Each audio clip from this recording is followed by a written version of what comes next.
The Adventure of the Engineer's Thumb? Chapter 1. A Late-Night Visitor. It was a stormy night in June when I, Dr. John Watson, sat by the fire in the familiar setting of 221B Baker Street. Sherlock Holmes was deep in thought, examining a collection of tobacco ashes, when a sudden knock echoed through the room. Who could that be at this hour? I wondered aloud, rising to answer the door. As I opened it, a disheveled young man stumbled inside, his clothes drenched from the rain. "Mr. Holmes. I need your help," he exclaimed, clutching his left arm. "Please, come in and sit down," I urged, noticing his pallor and the urgency in his eyes. Holmes stood, intrigued, and motioned for the young man to continue.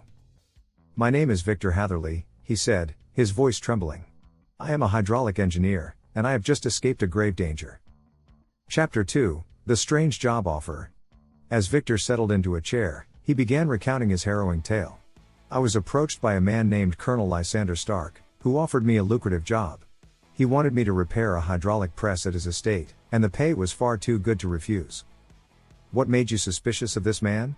Holmes inquired, leaning forward. Hatherley hesitated, then replied, "There was something peculiar about his manner. He seemed anxious, and I had a feeling that all was not as it appeared. Nevertheless, I accepted the job, hoping it would lead to something substantial." Chapter 3. The Press at the Estate. Hatherley continued, detailing his journey to Stark's remote estate. "The place was old and in disrepair, and when I arrived, I was greeted by a servant who seemed equally anxious. Once inside, Victor was led to the hydraulic press, where Colonel Stark awaited him. Stark was a strange man, utterly obsessed with the machinery. He spoke of making vast sums of money, but he was vague about his plans," Hatherley recalled.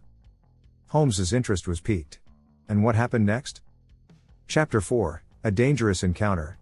"I began my work, but I quickly realized that something was terribly wrong," Hatherley said, his eyes wide with fear. "The press was not just for ordinary work, it seemed designed for something more sinister." As he labored, Stark's demeanor became increasingly erratic. He was watching me closely, and I felt like a prisoner. Then, late at night, I overheard him speaking to another man, discussing a plan to use the press for illegal activities. "What did you hear?" Holmes asked, captivated. "Something about smuggling and a secret shipment," Hatherley replied. "I knew I had to escape." Chapter 5. The Attempt to Escape. That night, as Hatherley prepared to leave, he was confronted by Stark and his accomplice. They caught me trying to flee, and in the struggle, I managed to break free. "But not before." His voice faltered. "Not before what?" Holmes prompted gently. "They injured my thumb in the struggle," Hatherley said, revealing a bloody bandage wrapped around his hand. "I barely escaped with my life." Chapter 6. The Investigation Begins. Holmes was silent for a moment, processing the information. "We must investigate further. It is crucial to understand what Colonel Stark is involved in." Hatherley nodded. "I can lead you to the estate, but I fear for my safety if Stark finds out." Holmes assured him, "You will be safe with us. Watson, gather our things, we must leave at once." Chapter 7. At the Estate. Arriving at Stark's estate, Holmes, Watson, and Hatherley approached cautiously. "I'll lead the way," Hatherley said, his voice shaking. As they entered the dimly lit building, Holmes's keen eyes scanned the surroundings. "Stay close," he whispered. "We must be on guard." They made their way to the workshop where the hydraulic press was located. "This is where it all happened," Hatherley said, fear evident in his voice. Holmes examined the press, noticing the unusual modifications. "This machinery has been altered for some purpose," he murmured, deep in thought. Chapter 8. The Unexpected Discovery. As they investigated further, Holmes discovered traces of blood on the floor near the press. "This is a significant clue," he declared. "We must uncover the truth behind this machinery." Just then, a sound from the shadows startled them. Colonel Stark emerged, his eyes narrowed in fury. "What are you doing here?" he demanded, brandishing a weapon. Holmes stood tall, unfazed. "We know what you're up to, Stark. It's time to face justice." Chapter 9. A Tense Confrontation. "Justice?" Stark sneered, his voice filled with contempt. "You have no idea who you're dealing with." Holmes maintained his composure. "You are a criminal, and your activities will not go unpunished."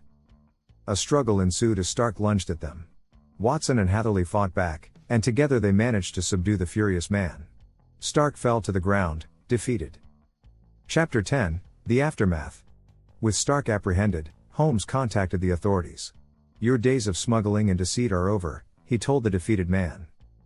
As they waited for the police to arrive, Hatherley sighed in relief. "Thank you, Mr. Holmes.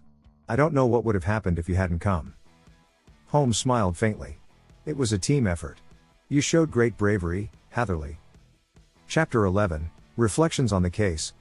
As they made their way back to London, Watson reflected on the adventure. "Holmes, you handled that remarkably well. Another mystery solved." Holmes nodded thoughtfully. "Indeed, Watson. Every case teaches us something new about human nature and the complexities of crime." As the city lights twinkled in the distance, I felt a renewed sense of purpose. Sherlock Holmes would always be a beacon of justice in a world often clouded by darkness.